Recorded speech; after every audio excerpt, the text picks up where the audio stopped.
Hey friends, Sam here again from Harpy Cat Homestead. I just got through processing my kombucha and I wanted to show you guys something really fun that I like to do with my extra pellicles. I don't like letting things go to waste. The more I can use and reuse around my home, the better of a steward I feel like I am being for my resources. So this is just a fun little snack kind of treat that I make. So let me show you how I do that. We're gonna make some gummies. Who doesn't love like fruit snack gummy kind of things? Like as a 90s kid, I was like raised on those like Scooby-Doo fruit snacks. The little blue ones were the best. They don't even make those anymore. Anyway, you fruit snack suckers, come with me and check out the fun stuff we're getting ready to make. Okay friends, so as I mentioned, this gummy recipe is using a pellicle. This is the actual thick guy here that it's your scoby.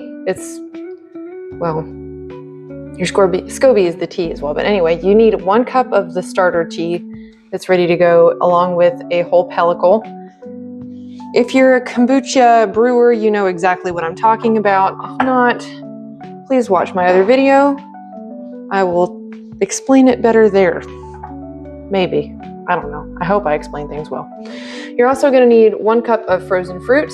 Here I have just some frozen blueberries. These were off of our family's blueberry bushes. You know, they're obviously locally grown and organic. So we are going to, let me finish telling you what the other stuff we need.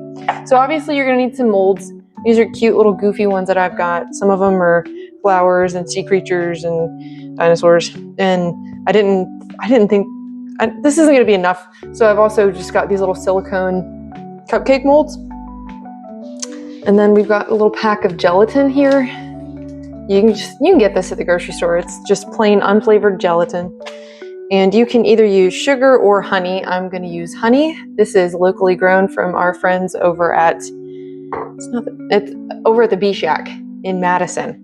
So we're gonna start off here with getting our fruit. Oh, you're also gonna need a blender and a pot because you do have to heat this stuff up in order to get the gelatin to function.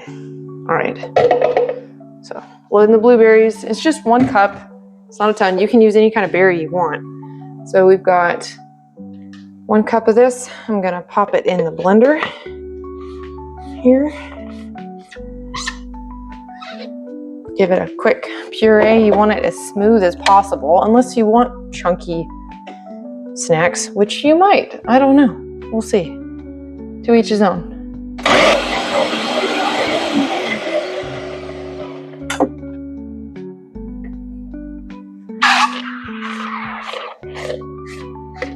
Okay. And blueberries are going to be one of those fruits that isn't like super duper smooth just because of the way the skins behave. All right, so this puree is going to go into a pot on the stove. All right, heating up the stove. I'm going to turn this burner on low because you don't necessarily want to get this stuff super duper hot. Pour our blueberries right on in there. To get as much of that out as possible. I don't like letting things go to waste, but such is life. So you're also going to go ahead and put your honey or your sugar in there. And I am using 1 tablespoon. I'm just going to get an actual tablespoon out of the drawer over here. 1 tablespoon. And we are going to fill that up. Go ahead and stir that around in there.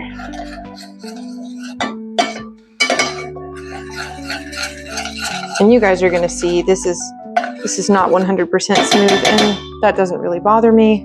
I kind of like a little bit of chunks. All right, the next thing you want to do is you want to rinse out your blender, and we're going to add this pellicle in here because we need it blended up pretty well. And this is honestly probably too much. So I'm just gonna kind of pull it apart I realize you can't quite see what I'm doing. Sorry about that.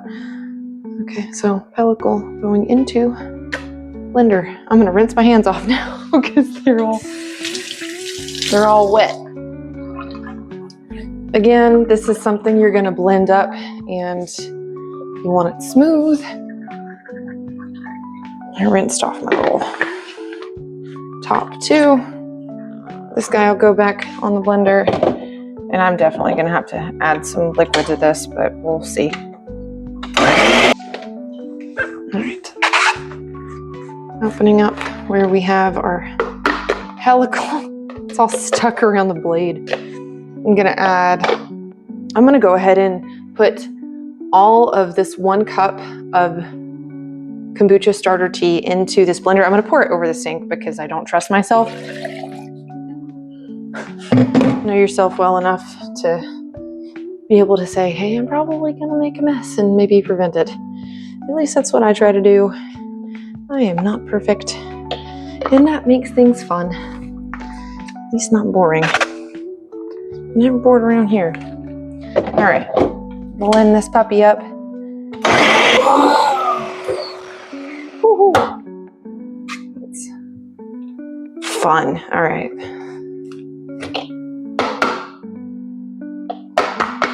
Our nice, smooth, blended up pellicle and kombucha starter tea. Check on this. This is,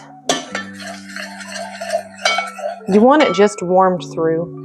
You don't want it boiling. We're not making jelly. All right, so what we're gonna do,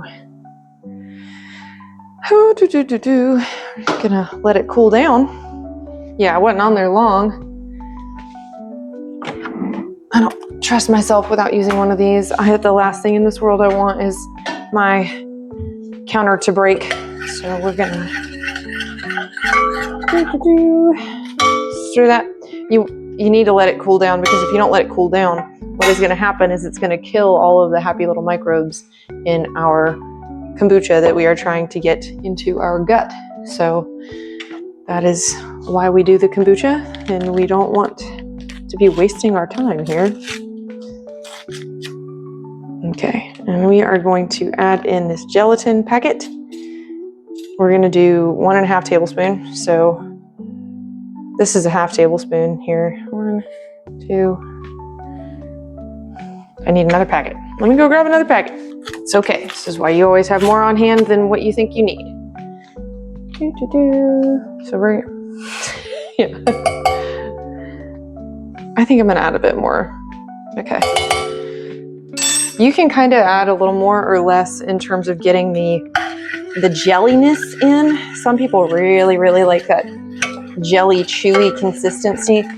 This is all gonna depend on what kind of gummy bears you like. If you like Haribo gummy bears, you're gonna want 2 whole packets, maybe even 3 whole packets, if you really like chewing hard. So we're just stirring that around. We're getting it really well dissolved in here. Now we kind of need to wait until it cools down a bit. It says to stir until it's cool on my little recipe over here, but I think I'm gonna allow it to sit a little bit. So I'm gonna wait, and we will be back in just a bit. All right, I would say this is cool enough for me to touch. So we're gonna go ahead and put our pellicle in here and our starter tea. Get that stirred around until it's even. Now you're gonna have more pellicle. In this batch, so this is one of those fun things that's just different depending on how you do it. Each person's different. So this is what it's gonna look like.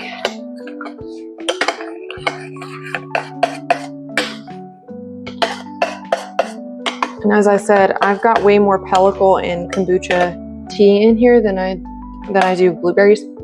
That's okay, that's what I like. And so we're ready to go. We're ready to add it to our molds here.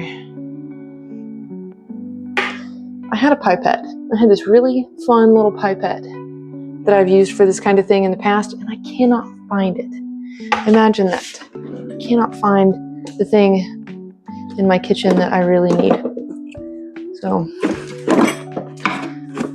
oh well, we're gonna spoon these little, you know what? I do have this little funnel. It's better than nothing.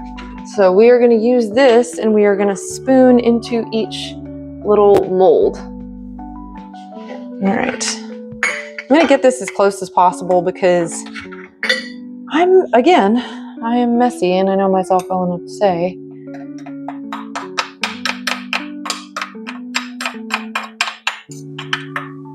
Okay, that works pretty well. It's not exactly quick and easy. Ooh, I know what would be good. It would be a piping bag. I only have plastic. I'd really prefer not to use plastic, but you know, sometimes we compromise in order to save time.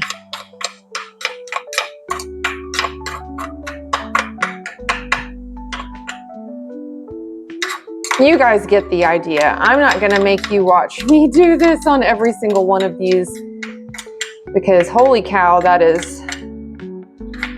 you're gonna be here for forever if you're wanting to watch me do this. All right, I'm gonna finish this and I will be back. Okay, as you can see, our molds are filled. It is a messy filling. You know, it doesn't really matter what it looks like because what's really gonna matter is an hour from now whenever these should be set up and we're ready to remove them from the mold.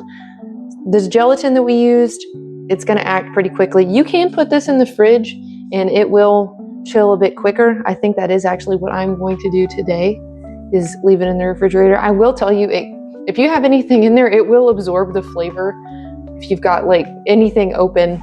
So I would recommend having one of those baking soda packs in your fridge if you're gonna put one of these in there open, or you could always cover it with like aluminum foil or something like that. But we are gonna go ahead and pop these in and let them cool. And I will be back as soon as that is done to show you how awesome it looks. So, I'm so excited about these.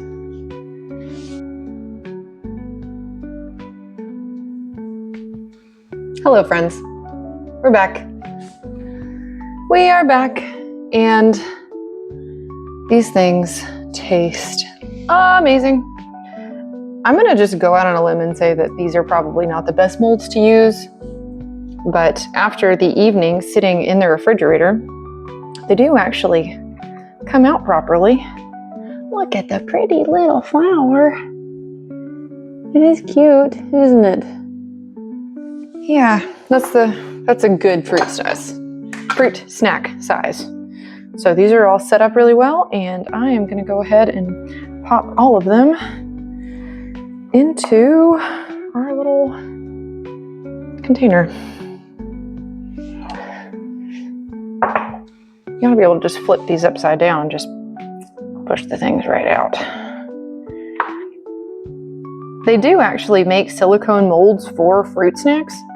That would honestly be the best thing to use. But alas, I do not have one of those molds. I only have these goofy little molds. I think I bought these all because they were on clearance. Each of them at different times. I've just kind of slowly accumulated. Yeah, see, they pop out. They're all looking really great. All of them are pretty little flowers. All right, I'm gonna get to work on these other ones and we'll see if we can fast forward through this for you.